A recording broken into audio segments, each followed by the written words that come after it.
Menghancurkan paradigma, eksperimen-eksperimen yang mengubah segalanya. Ya, itu adalah judul dari bab kedua dari bukunya Greg Braden yang judulnya adalah The Divine Matrix. Teman-teman, kembali lagi bersama Diary Fanny dan senang sekali hari ini aku mau share lagi ke kalian semua tentang isi bacaan dari bukunya Greg Braden yang judulnya The Divine Matrix.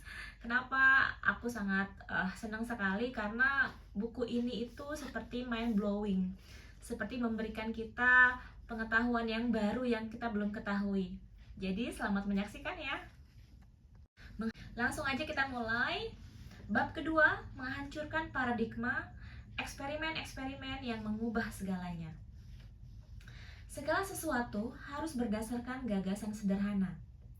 Ketika kita lantas menyingkapkannya, ia akan menjadi sangat menarik dan indah.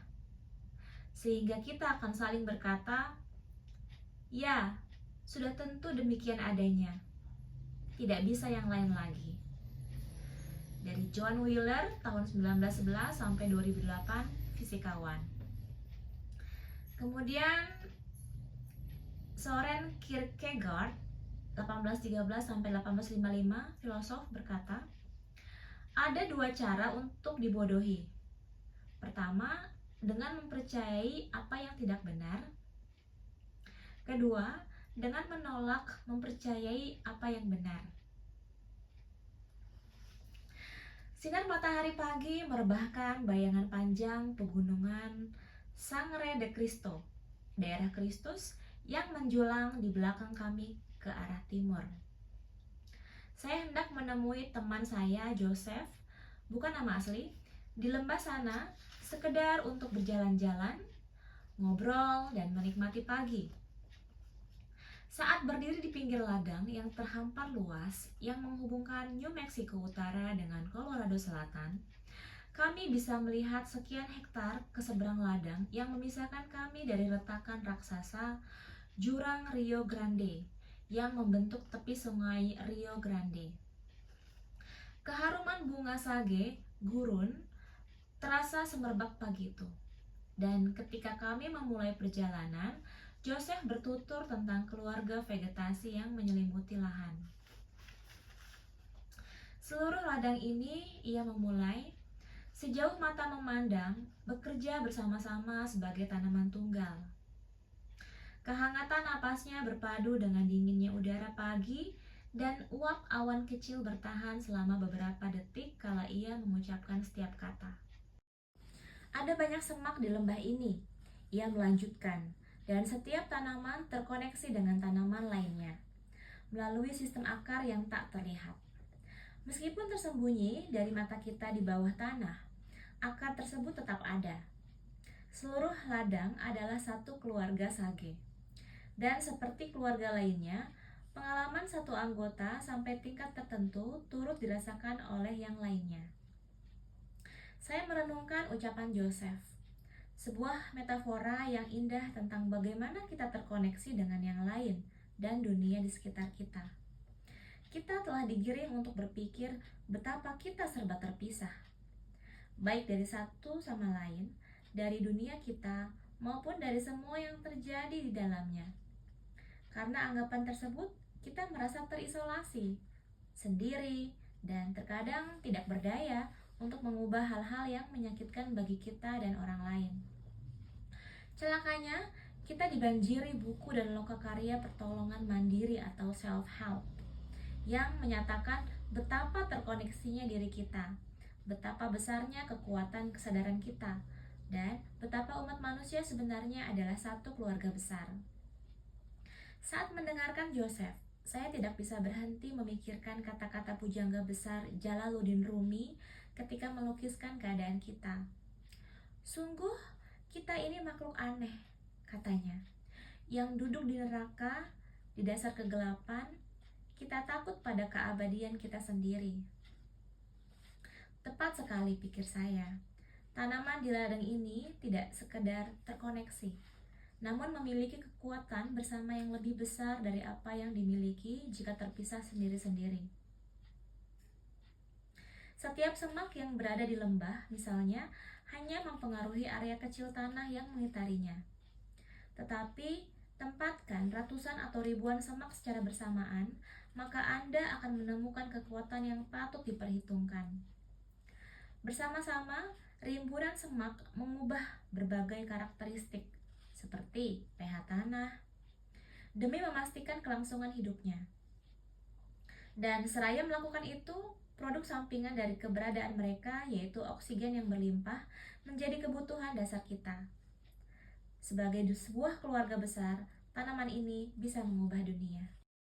Sesungguhnya bisa jadi kita memiliki lebih banyak kesamaan dengan salge di lembah New Mexico dibandingkan dengan yang Anda kira. Sebagaimana mereka memiliki kekuatan individual atau kolektif untuk mengubah dunianya, kita pun demikian.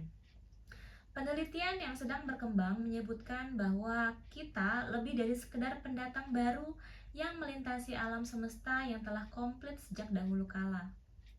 Bukti eksperimental mengarah pada kesimpulan bahwa sebenarnya kitalah yang menciptakan alam semesta selagi kita menjalaninya dan menambahkan pada apa-apa yang sudah ada. Dengan kata lain, kita adalah energi yang membentuk kosmos, sekaligus makhluk yang merasakan apa yang kita ciptakan sendiri. Semua ini karena kita berkesadaran, dan kesadaran merupakan substansi yang sama yang darinya alam semesta diciptakan. Inilah esensi teori kuantum yang sangat mengganggu Einstein.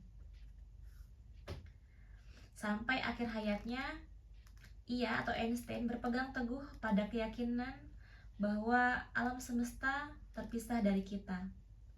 Merespons analogi terkait pengaruh kita terhadap dunia dan eksperimen-eksperimen yang menunjukkan betapa materi berubah ketika kita mengobservasinya, ia hanya berujar, "Saya senang berpikir rembulan berada di sana meskipun saya sedang tidak melihatnya."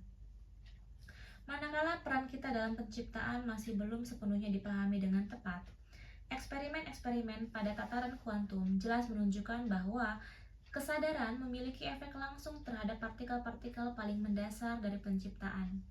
Dan kitalah sumber kesadaran tersebut. Mungkin John Wheeler, profesor emeritus di Princeton sekaligus kolega Einstein, telah merangkum dengan baik peran yang baru kita pahami ini. Penelitian Wheeler membuatnya percaya bahwa kita hidup di dunia yang sebenarnya diciptakan oleh kesadaran itu sendiri. Proses yang ia sebut sebagai semesta participatory atau participatory universe.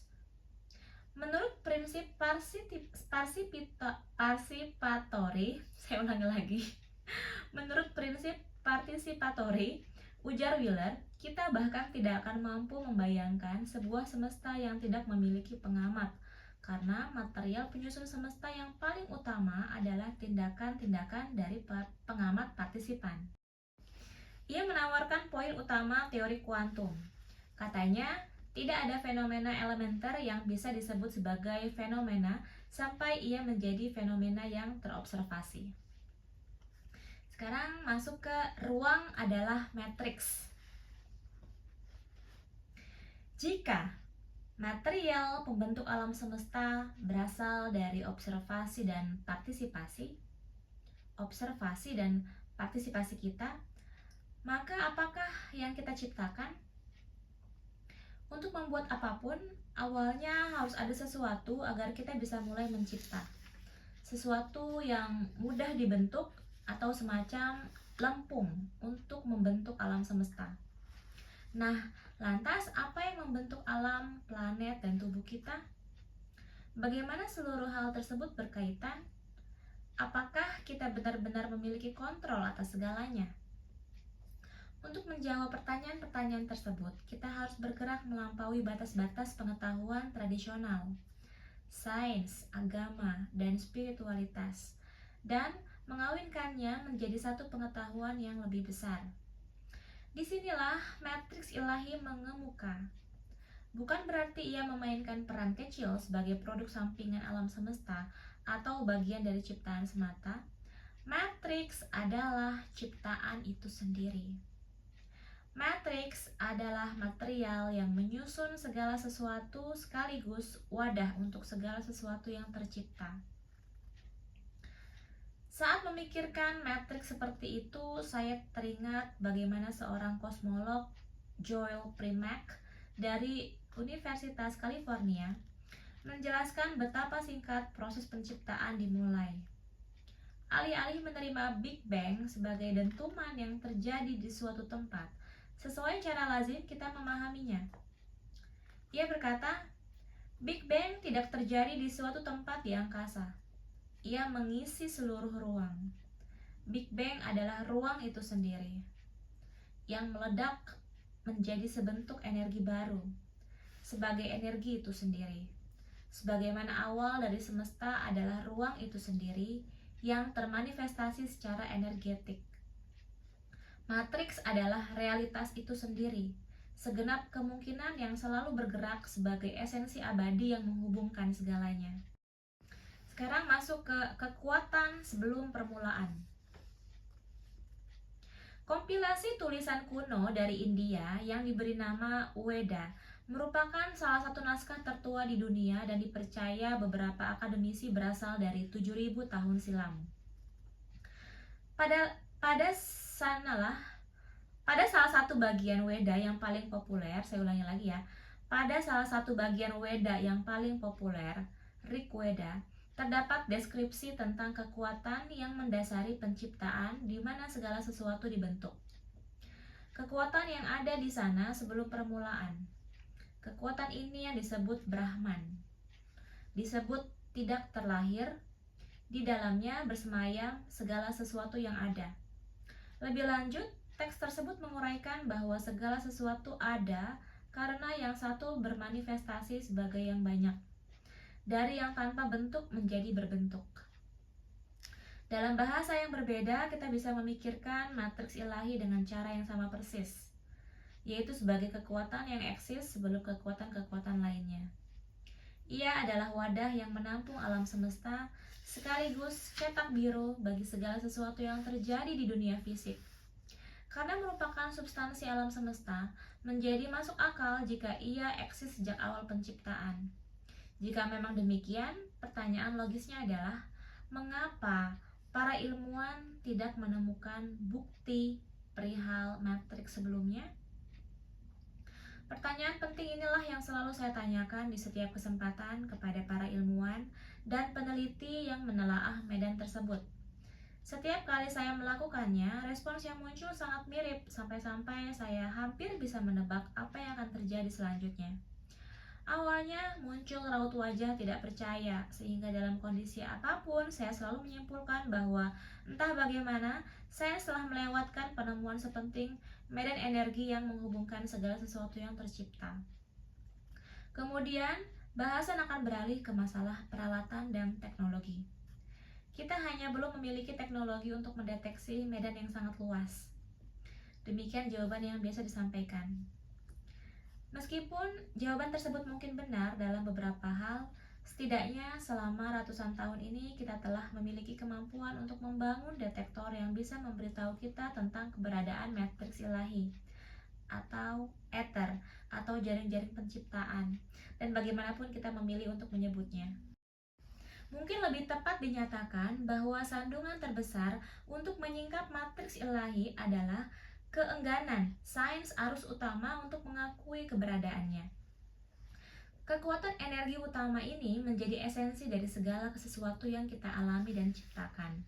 Ia memegang kunci untuk menguraikan misteri terdalam tentang jati diri kita, juga menjawab pertanyaan tertua tentang bagaimana cara dunia kita bekerja.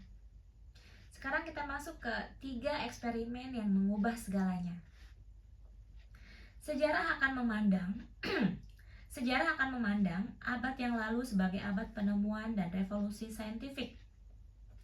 Bisa dibilang terobosan utama yang menjadi fondasi seluruh disiplin ilmu terjadi dalam jangka waktu 100 tahun terakhir itu.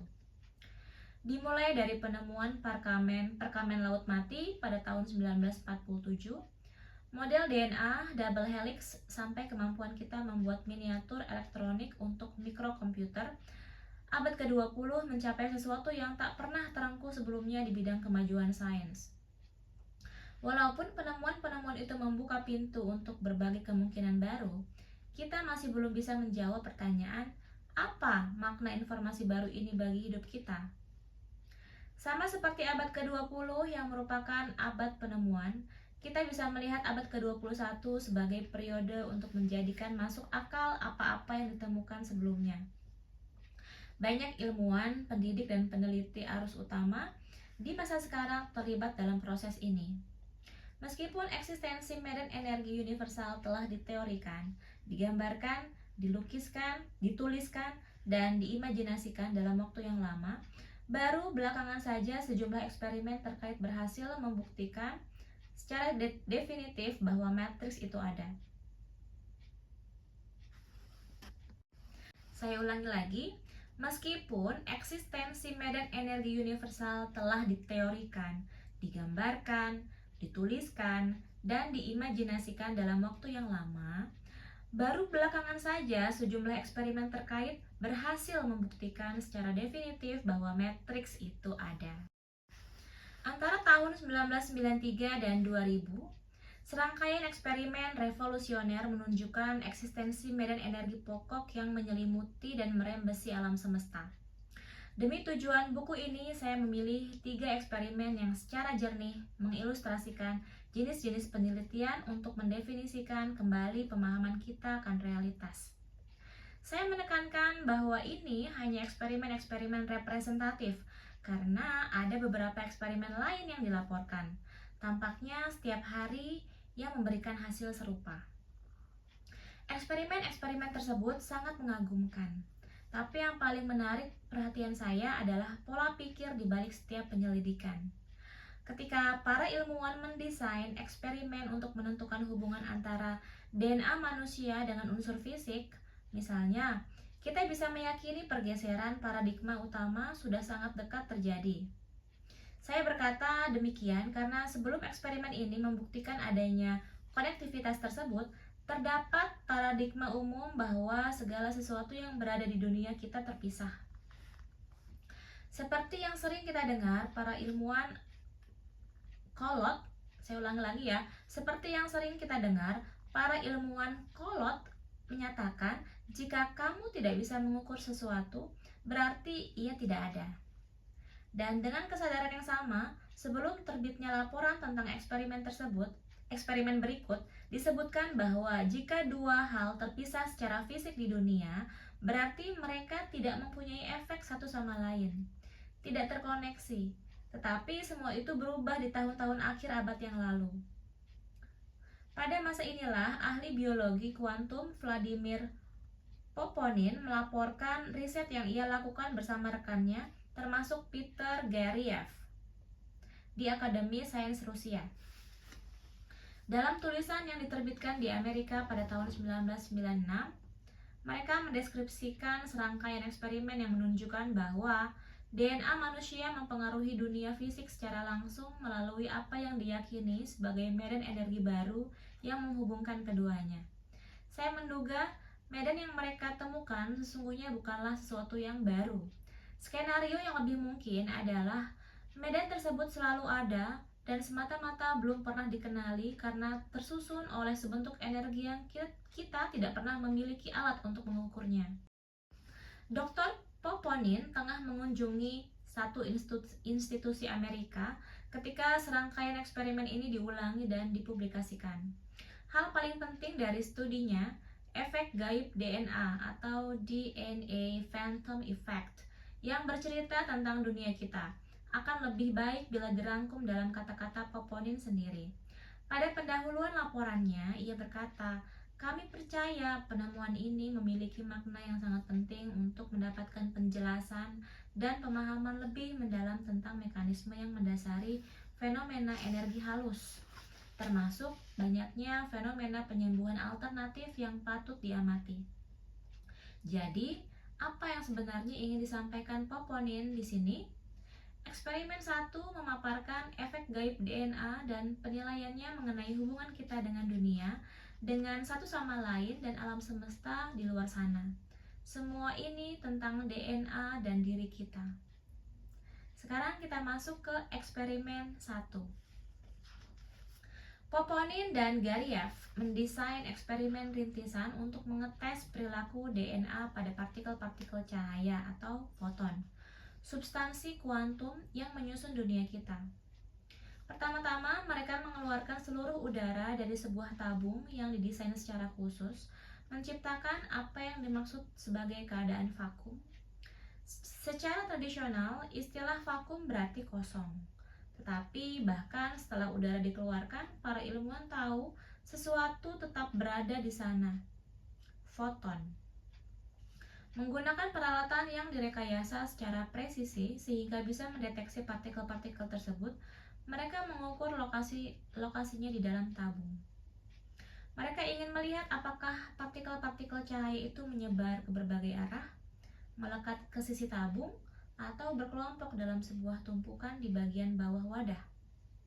Temuan awal mereka tidak mengherankan. Foton-foton terdistribusi melalui cara yang sama sekali tidak teratur. Dengan kata lain, mereka tersebar di dalam wadah, sesuai perkiraan Poponin dan timnya.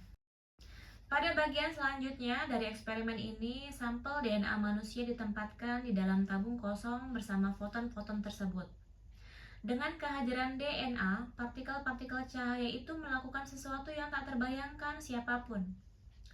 Dibandingkan dengan pola acak yang sebelumnya telah dilihat, partikel-partikel tersebut menyusun dirinya secara berbeda di hadapan material hidup. Jelas sekali DNA memiliki pengaruh langsung terhadap partikel-partikel itu, seakan membantu mereka membentuk pola teratur melalui kekuatan gaib. Hal ini sangat penting, mengingat tidak ada satupun prinsip konvensional fisika yang bisa menjelaskan efek tersebut. Meskipun begitu, di lingkungan yang terkontrol ini, DNA, substansi yang menyusun diri kita, diobservasi dan terbukti memiliki efek langsung terhadap material kuantum yang menyusun dunia kita. Kejutan selanjutnya menyeruak ketika DNA dikeluarkan dari dalam tabung. Ada cukup alasan bagi setiap ilmuwan yang terlibat untuk percaya bahwa partikel-partikel cahaya itu akan kembali dalam keadaan tersebar di seluruh tabung sebagaimana sebelumnya. Menurut eksperimen Michelson-Morley dideskripsikan di bab 1, tidak satupun literatur tradisional menuliskan bisa terjadi sesuatu selain hal ini. Meskipun demikian, mereka menyaksikan kejadian yang sangat berbeda.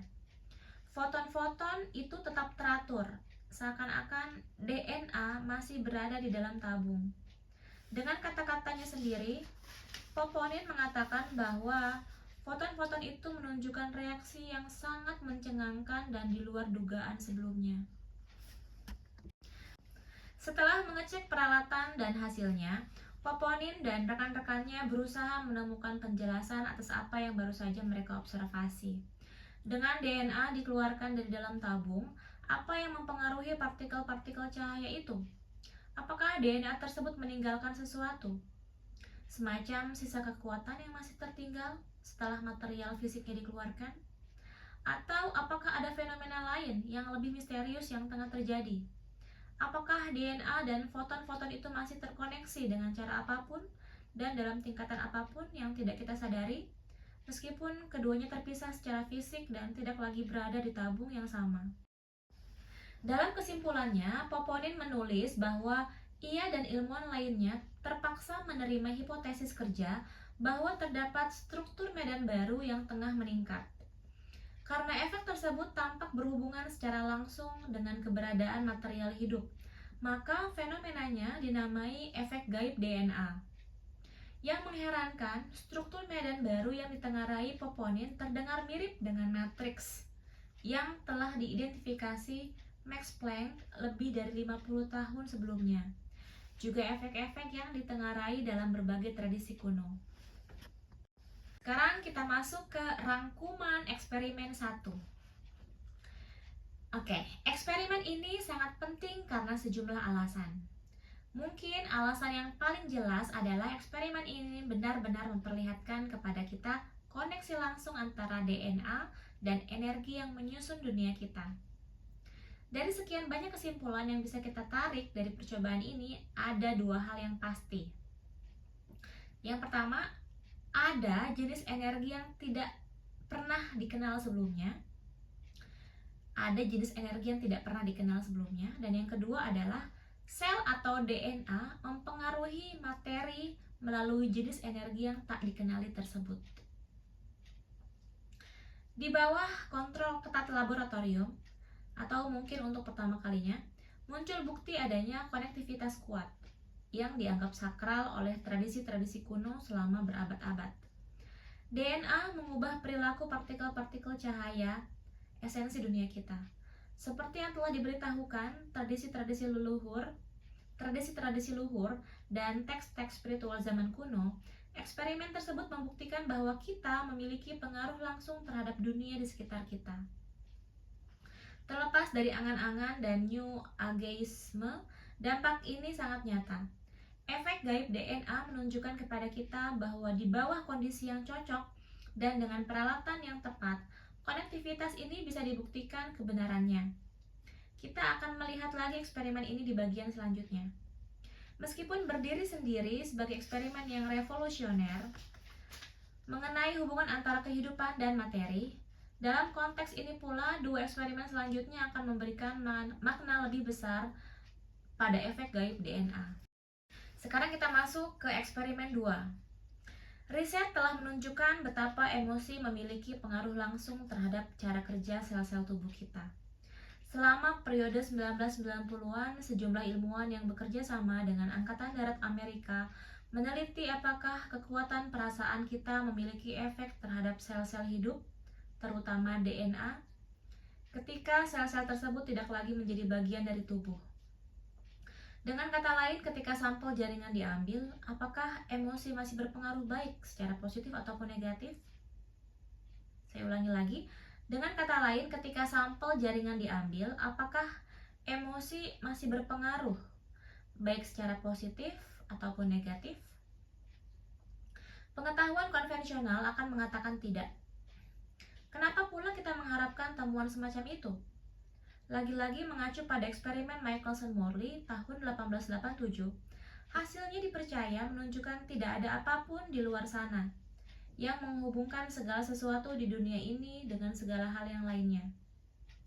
Menurut pemikiran konvensional, sekali jaringan, kulit, organ-organ tubuh, atau tulang dikeluarkan dari tubuh seseorang, seharusnya tidak ada lagi pertalian apapun dengan bagian-bagian tubuh tersebut. Namun eksperimen ini justru membuktikan terjadinya sesuatu yang sungguh sangat berbeda. Dalam penelitian tahun 1993 yang dilaporkan di jurnal Advance, Angkatan Darat Amerika melakukan eksperimen untuk menunjukkan secara tepat apakah hubungan emosi dan DNA berlanjut setelah proses pemisahan. Dan jika iya, dalam jarak berapa jauh? Dalam jarak seberapa jauh? Para peneliti mengawali dengan mengumpulkan potongan jaringan dan DNA dari dalam mulut seorang donor. Sampel ini kemudian diisolasi dan dibawa ke ruang lain di gedung yang sama, tempat mereka mulai meneliti fenomena yang menurut sains modern mustahil. Di ruangan yang didesain khusus, DNA diukur secara elektrik untuk melihat apakah ia merespons emosi pemiliknya atau sang donor yang berada di ruang lain sejauh ratusan kaki.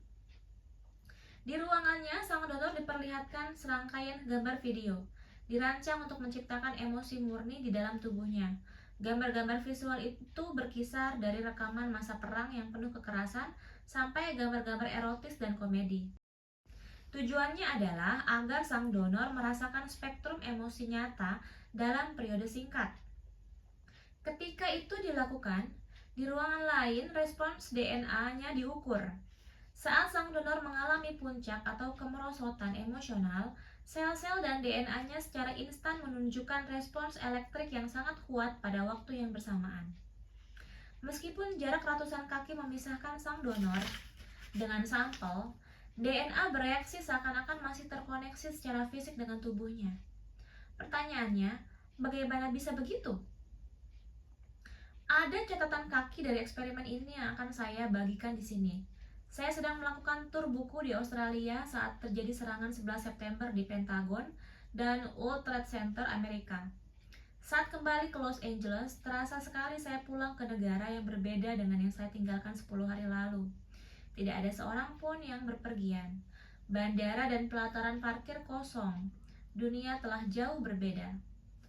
Dunia telah jauh berubah. Saya dijadwalkan menjadi pembicara dalam konferensi di LA, tidak lama setelah pulang. Dan meskipun tampaknya hanya sedikit orang yang akan datang, penyelenggara memutuskan untuk tetap melanjutkan program. Saat presentasi dimulai, ketakutan produser terbukti. Hanya sebagian kecil undangan yang datang. Ketika konferensi dimulai, para ilmuwan dan penulis terlihat seolah saling berbicara. Akhirnya, saya selesai menyampaikan bahasan tentang sifat saling terkoneksi dari segala sesuatu, lengkap dengan eksperimen Angkatan Darat Amerika sebagaimana di atas. Saat makan malam, pembicara lain datang menghampiri, berterima kasih atas materi saya, dan menyampaikan bahwa dia terlibat dalam penelitian yang saya bahas. Lebih akuratnya, laki-laki itu, Dr. Cliff Baxter, telah mendesain eksperimen Angkatan Darat Amerika sebagai bagian dari proyek yang masih berlanjut. Karya rintisannya tentang bagaimana intensi manusia mempengaruhi tanaman telah menggiringnya menuju eksperimen militer. Apa yang ditawarkan Dr. Baxter selanjutnya menjadi alasan saya untuk membagikan ceritanya di sini. Demikian ceritanya, Angkatan Darat Amerika telah menghentikan eksperimen dengan donor dan DNA-nya. Kondisi penelitian saat itu adalah sang donor dan DNA-nya berada di gedung yang sama dan hanya terpisah jarak ratusan kaki. Nah, rupanya setelah studi awal ini, Dr. Baxter dan timnya meneruskan penyelidikan dengan jarak yang lebih jauh. Pada satu titik, sang donor dan sel-selnya terpisah jarak hingga 350 mil. Selain itu, waktu antara pengalaman sang donor dan respon sel-sel diukur melalui jam atomik yang berlokasi di Colorado. Di setiap eksperimen, interval antara emosi sang donor dan respon sel-selnya adalah 0. Efek tersebut terjadi secara serentak, baik sel-sel tersebut berada di ruangan yang sama atau terpisah jarak ratusan mil, hasilnya tetap sama. Ketika sang donor merasakan pengalaman emosional, DNA-nya bereaksi seakan-akan masih terkoneksi dengan tubuhnya. Meskipun awalnya terdengar menyeramkan bagi kita, pertimbangkan hal ini. Jika ada sebuah medan kuantum yang menghubungkan semua materi, berarti segalanya pasti dan tetap terkoneksi. Biar saya ulangi lagi. Jika ada sebuah medan kuantum yang menghubungkan semua materi, berarti segalanya pasti dan tetap terkoneksi. Seperti yang dinyatakan Dr. Jeffrey Thompson, kolega Cliff Baxter dengan penuh keyakinan, tidak ada satu tempat pun di mana tubuh seseorang benar-benar berakhir, dan tidak ada satu tempat pun di mana ia bermula. Kita masuk sekarang ke rangkuman eksperimen 2.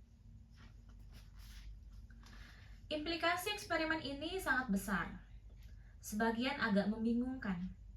Jika kita tidak bisa memisahkan manusia dari bagian tubuhnya, apakah ini berarti ketika satu organ hidup berhasil ditransplantasikan ke manusia lainnya, kedua individu itu tetap saling terkoneksi? Pada hari-hari biasa, sebagian besar dari kita bersinggungan dengan puluhan, bahkan ratusan orang dan sering kali terjadi kontak fisik. Setiap kita menyentuh orang lain semata-mata dengan menjabat tangan mereka, ada jejak DNA individual yang terbawa bersama kita dalam bentuk sel kulit yang ditinggalkan. Apakah ini berarti kita terus terkoneksi dengan orang-orang yang kita sentuh selama DNA di dalam sel yang dibagikan pada kita masih hidup? Dan jika demikian, seberapa dalam koneksi kita dengan mereka? Jawaban atas pertanyaan ini adalah iya.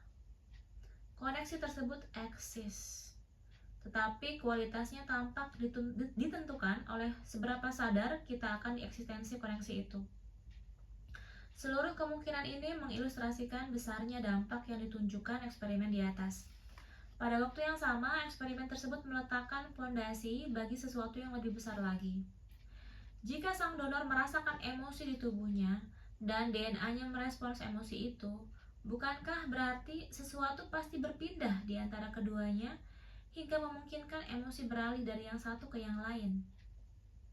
Mungkin iya, mungkin tidak. Eksperimen ini bisa jadi hanya menunjukkan kepada kita sesuatu yang lain. Gagasan luar biasa yang sangat sederhana.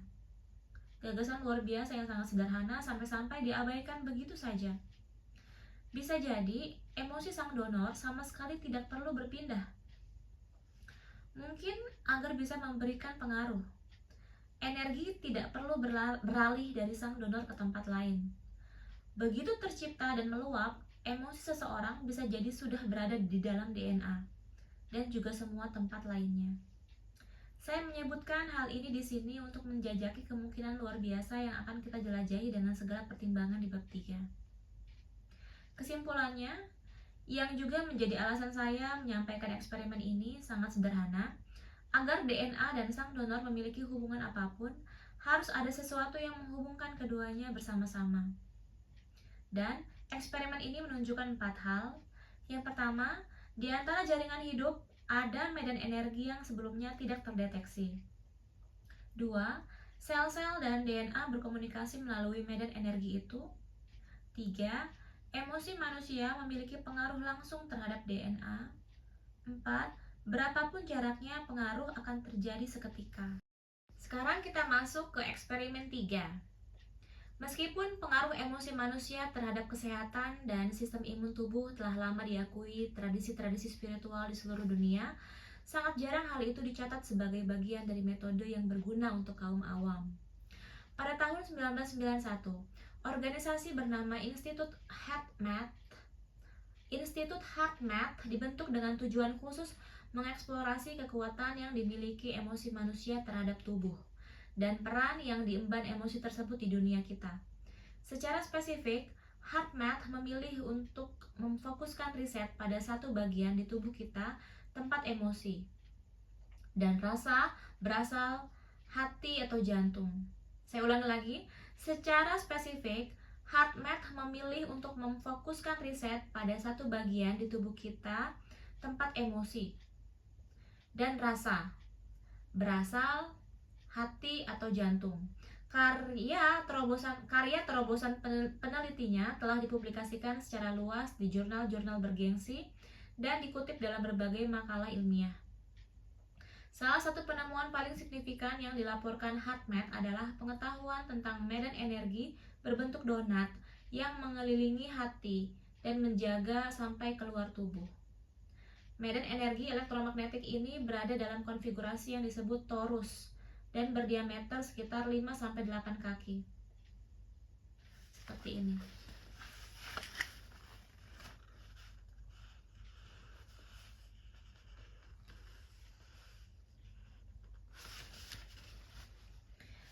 Ini gambar 2, ilustrasi yang memperlihatkan bentuk dan ukuran relatif medan energi yang mengelilingi hati manusia. Ini medan energi. Meskipun tidak sama dengan aura tubuh atau prana seperti yang dideskripsikan tradisi Sanskerta kuno, mungkin juga medan pada hati ini merupakan ekspresi energi yang bermula dari area tersebut. Mengetahui medan ini eksis, para peneliti HeartMath bertanya-tanya apakah ada bentuk energi lain yang belum kita temukan di bidang yang kita kenal ini. Untuk menguji teorinya, mereka memutuskan untuk menguji pengaruh emosi manusia terhadap DNA. Eksperimen ini dilakukan antara 1992 dan 1995. Dimulai dengan mengisolasi DNA manusia dalam gelas kimia kaca. Kemudian mengeksposnya pada bentuk emosi kuat yang disebut sebagai emosi koheren.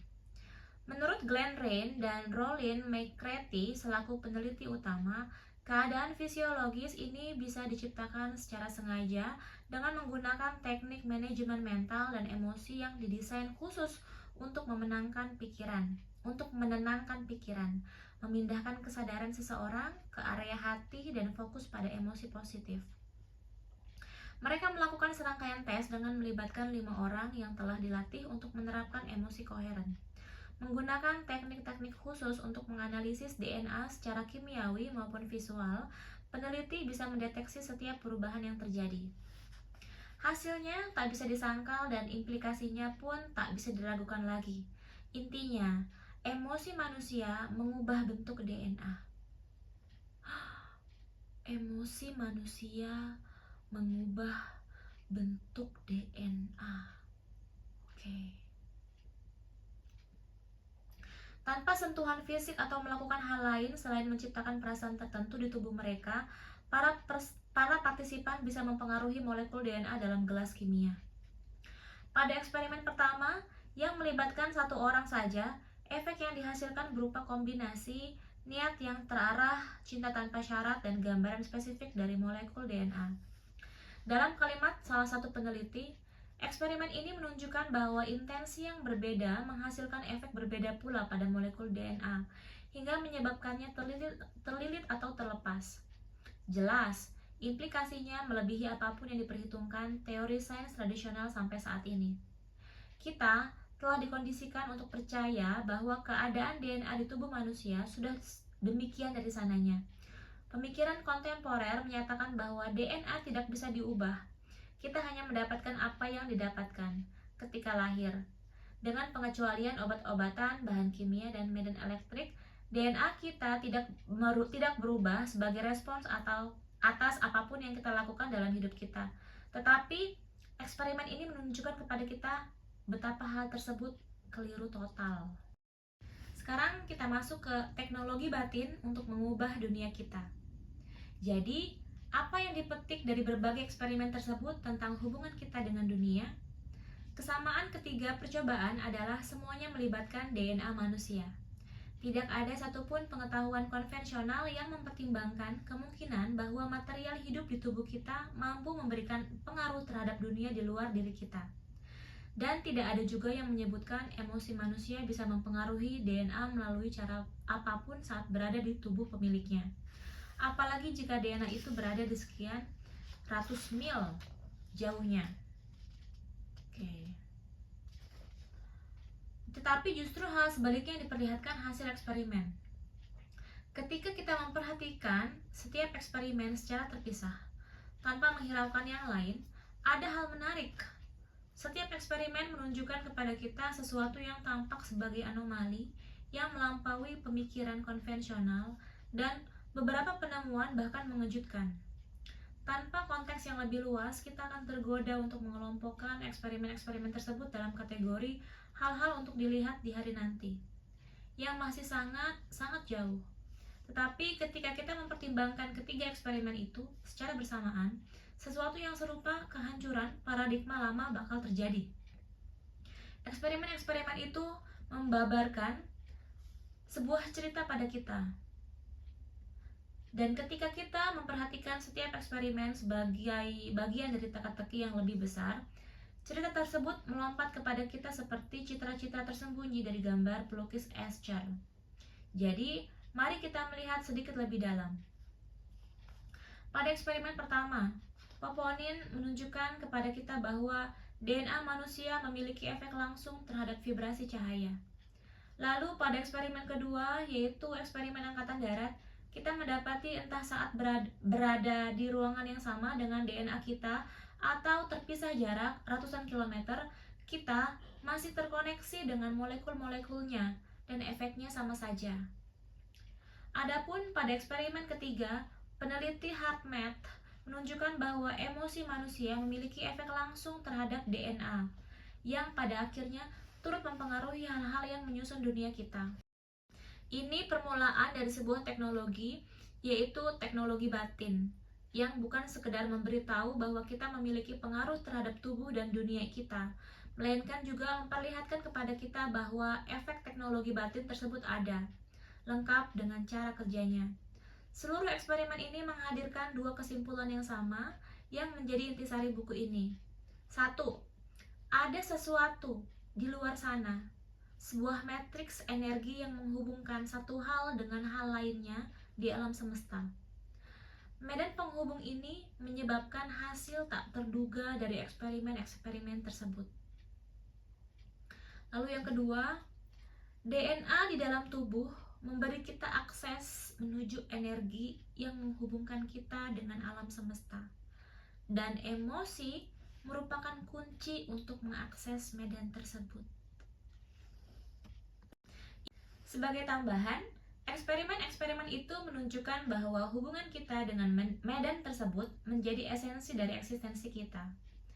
Jika memahami cara kerjanya dan cara untuk terkoneksi dengannya, Kita memiliki semua yang dibutuhkan untuk mengaplikasikan apa yang diketahui dari medan tersebut dalam kehidupan kita.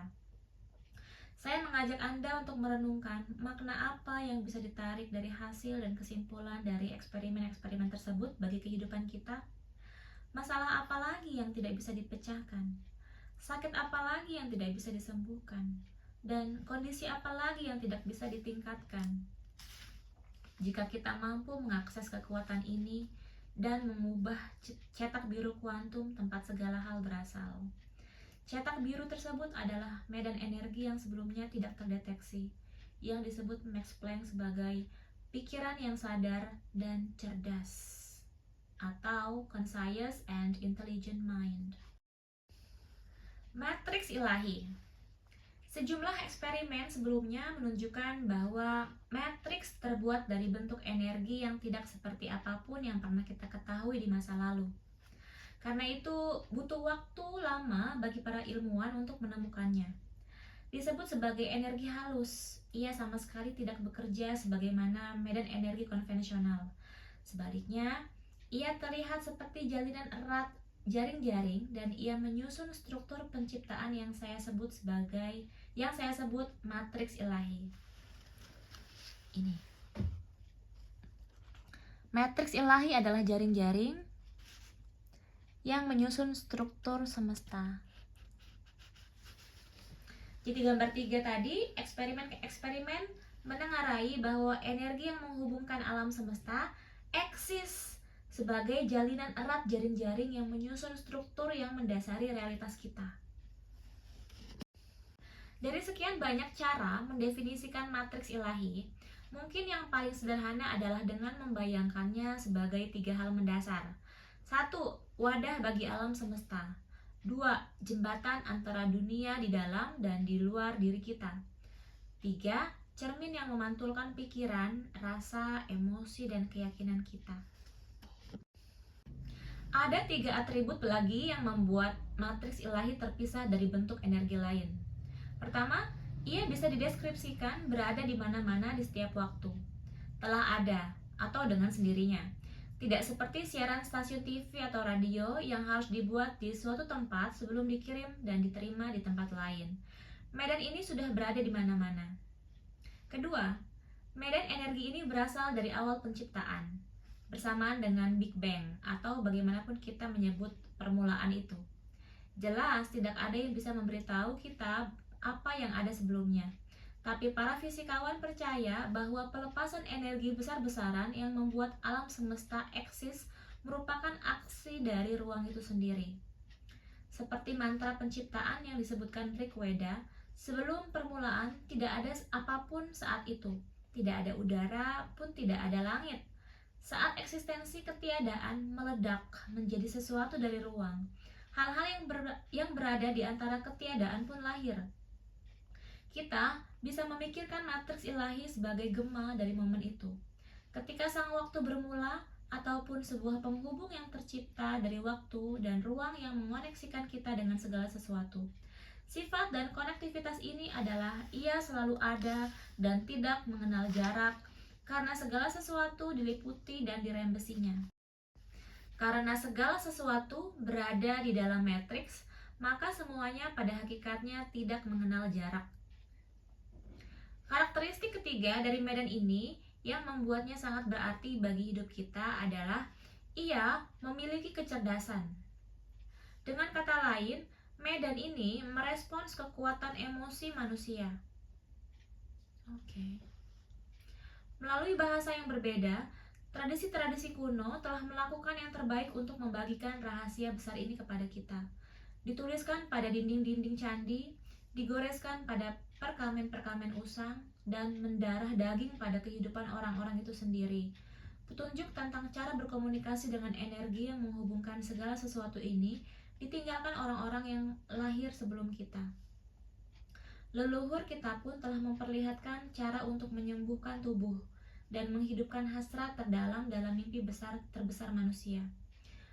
Baru sekarang ini, hampir 5.000 tahun setelah petunjuk pertama terekam, bahasa sains menemukan kembali hubungan yang sama antara dunia dan diri kita. Energi yang ditemukan pada eksperimen ini dan diteorikan oleh yang lain sangat baru, sampai-sampai para ilmuwan belum menyetujui istilah tunggal untuk menyebutnya. Maka ada beberapa nama berbeda yang digunakan untuk mengidentifikasi medan yang menghubungkan segalanya itu. Edgar Mitchell, mantan astronot Apollo, menyebutnya pikiran alam atau nature's mind.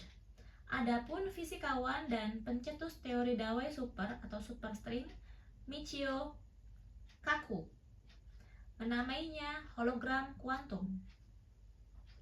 Meskipun ini bentuk penamaan modern dari kekuatan kosmik yang dipercaya bertanggung jawab atas eksistensi alam semesta, kita menemukan tema yang sama dan bahkan kata yang serupa di dalam teks yang dibuat ribuan tahun sebelum era fisika kuantum. Pada abad keempat, misalnya, ajaran gospel gnostik juga menggunakan kata pikiran atau mind untuk menyebut kekuatan ini dan bagaimana dari kekuatan kesunyian muncul kekuatan besar, pikiran semesta, yang mengatur segala sesuatu.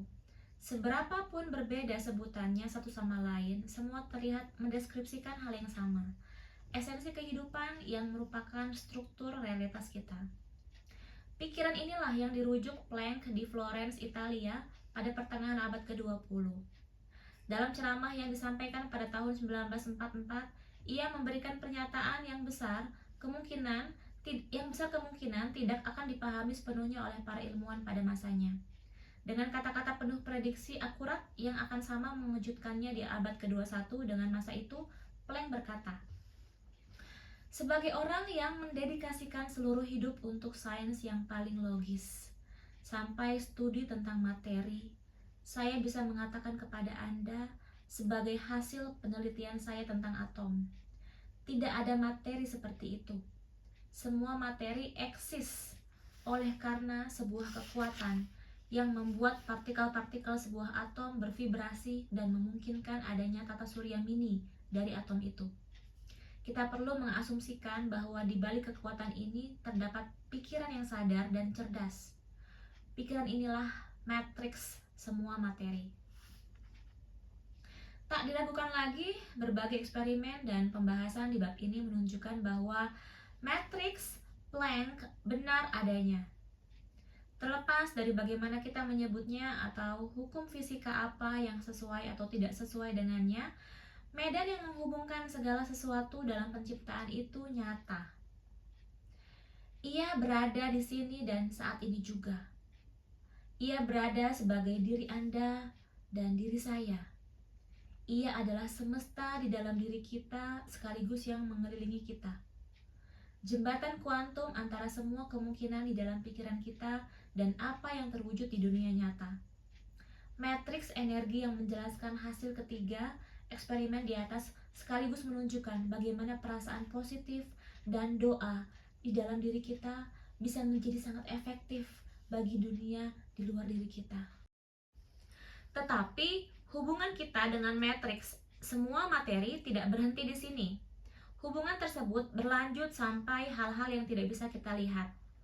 Matriks ilahi berada di mana-mana dan merupakan segalanya. Mulai dari burung yang mengelepakkan tinggi di atas kita, sampai partikel kosmik yang melintasi tubuh dan rumah kita, seakan-akan kita adalah ruang kosong, segala unsur hadir. Seakan-akan kita adalah ruang kosong, segala unsur hadir di dalam wadah realitas yang sama. Matriks ilahi, inilah yang mengisi kekosongan di antara Anda dan kata-kata di halaman ini. Inilah yang menyusun ruang itu sendiri. Ketika Anda berpikir tentang matriks dan bertanya-tanya mengenai tempatnya, yakinlah bahwa dimanapun ruang berada akan ada pula energi halus itu. Lalu, apa makna semua ini? Selayaknya rahasia besar yang dicurigai semua orang namun jarang dibicarakan, melalui matriks ilahi kita semua terkoneksi melalui cara paling intim yang bisa dibayangkan.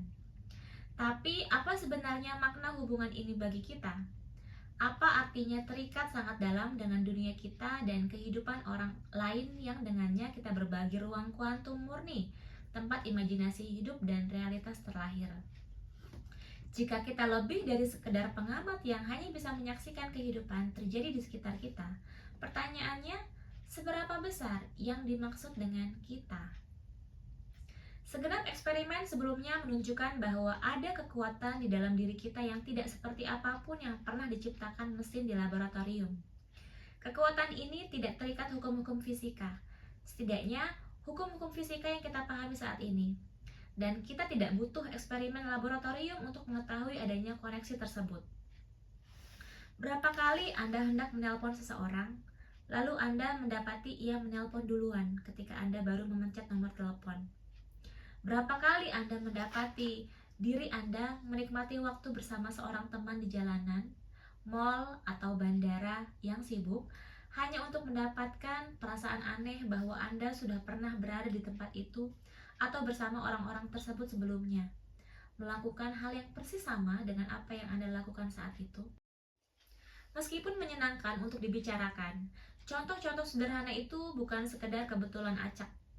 Meskipun kita susah membuktikan secara ilmiah mengapa fenomena-fenomena itu terjadi, kita semua tahu bahwa hal-hal tersebut sungguh terjadi. Dalam momen keterkoneksian dan deja vu semacam itu, kita secara spontan melampaui batasan hukum-hukum fisika. Melalui kejadian singkat tersebut, kita diingatkan bahwa ada sesuatu yang lebih di alam semesta dan diri kita daripada yang bisa kita ketahui secara sadar. Inilah kekuatan yang sama yang memberitahu kita bahwa kita lebih dari sekedar pengamat di dunia ini. Kunci untuk mengalami diri sendiri lewat cara ini adalah dengan menciptakan pengalaman-pengalaman tersebut sepenuh hati, berbekal wawasan-wawasan transenden pada saat kita menginginkannya. Alih-alih hanya membiarkan pengalaman-pengalaman itu terjadi begitu saja.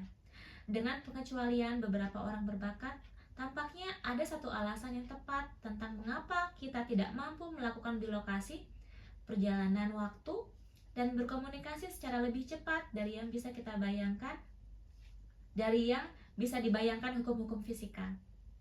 Semua bermuara pada keyakinan terkait diri sendiri dan peran kita di dalam semesta. Dan hal inilah yang akan dibahas di bagian selanjutnya. Kita adalah para pencipta. Kita adalah para pencipta. Bahkan lebih dari itu, kita adalah para pencipta yang saling terkoneksi. Melalui matriks ilahi, kita berpartisipasi dalam perubahan tiada akhir yang memberikan makna pada kehidupan. Saat ini, pertanyaannya bukan lagi tentang apakah kita pengamat pasif di alam semesta atau bukan, melainkan lebih tentang bagaimana kita sanggup mencipta sesuai dengan keinginan kita sendiri. Nah, bagaimana teman-teman? Sangat informatif sekali ya. Dan aku merasa bersyukur sudah membaca ini hari ini tentang menghancurkan paradigma, eksperimen-eksperimen yang mengubah segalanya. Terima kasih Greg Braden atas bukumu The Divine Matrix. Ini sungguh luar biasa. Terima kasih. Terima kasih teman-teman yang sudah menonton Diary Fanny. Kita ketemu di video berikutnya ya. Bye.